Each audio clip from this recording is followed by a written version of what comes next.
एक समय की बात है, हिमालय की चोटियों पर माता पार्वती गहन ध्यान में लीन थी। उनका तप और साधना पूरे ब्रह्मांड को आलोकित कर रहा था। उनकी इस तपस्या को देख शिव जी उनके निकट गए और माता पार्वती से पूछा, हे देवी, आज आपके मन में क्या है? माता पार्वती ने मुस्कुराते हुए कहा, प्रभु, मैं आज कुछ नहीं चाहती, केवल आपकी संगति में रहना ही मेरा सबसे बड़ा सौभाग्य है। पर उसी समय एक शक्तिशाली राक्षस जिसका नाम अंधकासुर था, जो शिव के भयानक वरदान से अभिमानी हो चुका था, वहां आ पहुंचा। उसने भगवान शिव से युद्ध करने की ठान ली, क्योंकि उसे अपने बल और वरदान पर बहुत घमंड था।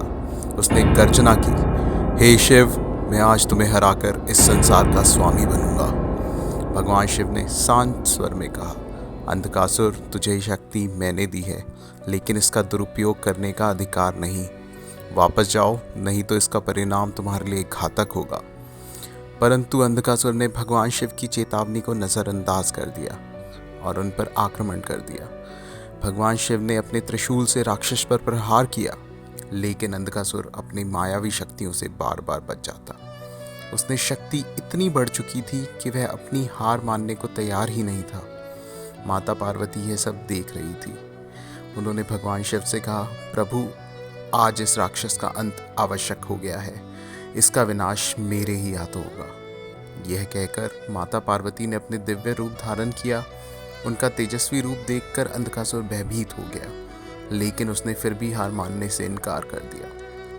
देवी पार्वती ने अपने त्रिशूल से अंधकासुर पर हमला कर दिया, जिससे उसकी सभी मायावी शक्तियां क्षीण हो गई। अंततः भगवान शिव ने अपने तीसरे नेत्र से अंधकासुर का संहार कर दिया। राक्षस का अंत होते ही चारों दिशाएं फिर से आलोकित हो गई। भगवान शिव ने माता पार्वती की ओर देखते हुए कहा, हे देवी, यह विजय आपके बिना संभव नहीं थी।